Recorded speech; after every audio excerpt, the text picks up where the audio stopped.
जी 6 class, क्या हाल है आप लोगों का? ठीक है। इंग्लिश के पेपर की तैयारी कैसी चल रही है आपकी? बच्चों, एक क्वेश्चन आप लोगों को टेंसेस के हवाले से आता है एग्ज़ाम में। और टेंसेस एक ऐसा टॉपिक है जो अक्सर स्टूडेंट्स को तंग करते हैं, समझ नहीं आते हैं। यहाँ इस छोटी सी वीडियो में मैं कोशिश करता हूँ कि आपको टेंसेस आसान ज़ुबान में, आसान अंदाज में, मुख्तसर तरीके से समझा दिए जाएं, रिवीजन हो जाए आपके टेंसेस की। लेकिन इससे पहले एक नज़र हम ये देख लें कि जब हम इंग्लिश में कोई स्ट्रक्चर लिखते हैं तो उसका फॉर्मेट क्या होता है। जब तक आप इस बात को जहन में नहीं रखेंगे, इसको सामने नहीं रखेंगे, तो आपको टेंसेस की प्रॉपर समझ नहीं आएगी। ये देखिए, स्ट्रक्चर ऑफ सेंटेंस में सबसे पहले आपको सब्जेक्ट लिखना है, सब्जेक्ट के बाद वर्ब और वर्ब के बाद ऑब्जेक्ट। उर्दू के जो जुमले होते हैं उसमें तरतीब थोड़ी सी मुख्तलिफ होती है। सबसे पहले फ़ाइल आता है, उसके बाद मफ़ूल और आखिर पे फ़ेल। लेकिन इंग्लिश में पहले सब्जेक्ट जो नाउन या प्रोनाउन हो सकता है, उसके बाद वर्ब और आखिर पे ऑब्जेक्ट। इसकी एग्ज़ाम्पल देखिए, he eats an apple. He is a subject, eats verb है और एन एप्पल जो है ये ऑब्जेक्ट हुआ। बाज़ औक़ात या ज़्यादातर सेंटेंसेस में हमें हेल्पिंग वर्ब की भी ज़रूरत पड़ती है। सिर्फ वर्ब से काम नहीं चलता, बल्कि हमें हेल्पिंग या ऑक्सिलरी वर्ब की ज़रूरत पड़ती है। अगर ऐसा हो जाए तो सेंटेंस का स्ट्रक्चर ये बनेगा, सबसे पहले सब्जेक्ट, उसके बाद हेल्पिंग वर्ब जिसको ऑक्सिलरी वर्ब भी कहते हैं, इसके बाद वर्ब और आखिर पे ऑब्जेक्ट। यानी आपने ये याद रखना है कि अगर कहीं किसी सेंटेंस में हेल्पिंग वर्ब या ऑक्सिलरी वर्ब यूज़ करना है तो उसे वर्ब से पहले यूज़ करना है। ये बच्चों हम पॉजिटिव सेंटेंसेस की बात कर रहे हैं। अगर नेगेटिव सेंटेंसेस की बात करेंगे तो नेगेटिव सेंटेंसेस में आपका जो हेल्पिंग वर्ब है वो वर्ब से पहले आएगा, लेकिन उसके साथ नॉट का इजाफा हो जाएगा। और इसी तरह जिन सेंटेंसेस में हम हेल्पिंग वर्ब यूज़ नहीं करते, वहाँ सब्जेक्ट के बाद आपको डू नॉट या डिड नॉट यूज़ करना पड़ेगा वर्ब से पहले। और अगर इंटरोगेटिव सेंटेंसेस की बात करेंगे तो हेल्पिंग वर्ब जो है वो सेंटेंस के स्टार्ट में आ जाएगा। और अगर हम ऐसे सेंटेंसेस की बात करें जिसमें ऑक्सिलरी वर्ब यूज़ नहीं होता, उस सूरत में डू या डज़ या डिड सेंटेंस के स्टार्ट में आ जाएगा। और अब हम आते हैं वर्ब्स की तरफ कि कौन से टेंस में आपने कौन सा वर्ब यूज़ करना है। आपके इल्म में है कि 3 मेन टेंसेस होते हैं, प्रेजेंट, पास्ट और फ्यूचर। और हर टेंस को आप 4 डिफरेंट हालतों में पढ़ते हैं, डिस्क्राइब करते हैं। इंडेफिनिट, कॉन्टिन्यूस, परफेक्ट और परफेक्ट कॉन्टिन्यूस। अब आपके पास वर्ब की 3 फॉर्म्स हैं, तो इन 3 फॉर्म्स को आपने इस 12 किस्म के टेंसेस में इस्तेमाल करना है। यानी इन 12 किस्म के टेंसेस के लिए वर्ब की ये 3 हालतें हैं जिनसे आपने काम चलाना है। तो आप आसानी से यूँ याद रख लीजिए कि जो सबसे पहला टेंस है, that is present indefinite tense, उसमें आपने फर्स्ट फॉर्म यूज़ करनी है। और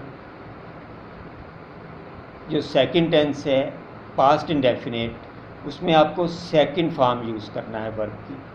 और पास्ट इंडेफिनिट वो वाहद टेंस है जिसमें आप सेकंड फॉर्म यूज़ करते हैं और किसी टेंस में सेकंड फॉर्म यूज़ नहीं होती। फ्यूचर इंडेफिनिट टेंस में आप फर्स्ट फॉर्म यूज़ करेंगे। इसके बाद 3 कॉन्टिन्यूस टेंस आ जाते हैं, प्रेजेंट कॉन्टिन्यूस, पास्ट कॉन्टिन्यूस और फ्यूचर कॉन्टिन्यूस। इन तीनों टेंसेस में आपने आईएनजी फॉर्म यूज़ करनी है। आईएनजी फॉर्म एक अलग से फॉर्म तो नहीं होती। आपने वर्ब की 3 फॉर्म्स पढ़ी हैं, first form, second form, third form. आप ये कहेंगे ये आईएनजी फॉर्म क्या चीज़ है। जिस तरह मैं आपको बात समझाने के लिए कह रहा हूँ कि वर्ब की फ़र्स्ट फॉर्म के साथ आप आईएनजी यूज़ करेंगे। और ये याद रखिए, आईएनजी हमेशा सिर्फ़ और सिर्फ वर्ब की फ़र्स्ट फॉर्म के साथ यूज़ करते हैं, ना सेकंड फॉर्म के साथ, ना थर्ड फॉर्म के साथ। इसके बाद हैं 3 परफेक्ट टेंसेस, और तीनों परफेक्ट टेंसेस में बच्चों थर्ड फॉर्म यूज़ होगी। बहुत आसान, present perfect, past perfect, future perfect. Form हमेशा थर्ड यूज़ करेंगे तीनों परफेक्ट टेंसेस में। इसके बाद आ जाते हैं परफेक्ट कॉन्टिन्यूस टेंसेस, और ये आपको पता है ये भी 3 हैं, और इन तीनों में भी आपने जो फॉर्म यूज़ करनी है वर्ब की वो आईएनजी फॉर्म है, यानी फर्स्ट फॉर्म प्लस आईएनजी। तो अगर आप इस टेबल को गौर से देखें तो 12 में से 6 टेंसेस ऐसे हैं, 3 कॉन्टिन्यूस और 3 परफेक्ट कॉन्टिन्यूस, जिसमें आप वर्ब की फर्स्ट फॉर्म के साथ आईएनजी यूज़ करते हैं। इसके बाद 3 टेंसेस आपके पास ऐसे हैं जो परफेक्ट टेंसेस हैं, उनमें आप वर्ब की थर्ड फॉर्म यूज़ करते हैं। तो सिर्फ 3 टेंस ऐसे रह गए जो इंडेफिनेट हैं, उनमें से प्रेजेंट इंडेफिनेट में फर्स्ट फॉर्म है, फ्यूचर इंडेफिनेट में फर्स्ट फॉर्म है, पास्ट इंडेफिनेट में सेकंड फॉर्म है। तो ये आसानी से आप वर्ब की कौन सी फॉर्म कौन से टेंस में यूज़ करनी है, इस बात का फ़ैसला आसानी से आप कर सकते हैं। इसके बाद आ जाएंगे हेल्पिंग वर्ब्स या ऑक्सिलरी वर्ब का इस्तेमाल कैसे होगा। तो बच्चों प्रेजेंट इंडेफिनेट टेंस में आपने कोई हेल्पिंग वर्ब यूज़ नहीं करना, सिर्फ वर्ब की फ़र्स्ट फॉर्म यूज़ करनी है। पास्ट इंडेफिनेट में वर्ब की सेकंड फॉर्म यूज़ होगी, कोई हेल्पिंग वर्ब यूज़ नहीं होगा। फ्यूचर इंडेफिनेट में आप विल या शैल यूज़ करेंगे हेल्पिंग वर्ब के तौर पे, जबकि प्रेजेंट कॉन्टिन्यूस में आप जो हेल्पिंग वर्ब यूज़ करेंगे वो होगा इज़ या एम या आर। इन तीनों में से कोई एक हेल्पिंग वर्ब, और इसके साथ हमने पहले पढ़ा वर्ब वाले टेबल में कि फर्स्ट फॉर्म के साथ आईएनजी यूज़ करेंगे। पास्ट कॉन्टिन्यूस में वाज या वर हेल्पिंग वर्ब होगा, और मेन वर्ब वही फर्स्ट फॉर्म के साथ आईएनजी। फ्यूचर कॉन्टिन्यूस में विल बी या शैल बी हेल्पिंग वर्ब होगा, और फर्स्ट फॉर्म के साथ आईएनजी मेन वर्ब होगा। फिर आगे तीनों परफेक्ट टेंस। प्रेजेंट परफेक्ट में हेल्पिंग वर्ब आप हैज़ या हैव यूज़ करेंगे, और वर्ब की थर्ड फॉर्म। अब ये आपके इल्म में है कि आपने आई और हुई के साथ हैव यूज़ करना है, बाकी जो हैं उन जो नाउन्स या प्रोनाउंस हैं उनके साथ आप हैज़ यूज़ करेंगे। पास्ट परफेक्ट में हेल्पिंग वर्ब हैड, और फॉर्म जो है वर्ब की वो थर्ड फॉर्म होगी। फ्यूचर परफेक्ट में आपने विल हैव या शैल हैव के साथ वर्ब की थर्ड फॉर्म यूज़ करना है। तो यूँ परफेक्ट टेंसेस आपके हो गए, बाकी रह गए परफेक्ट कॉन्टिन्यूस टेंस।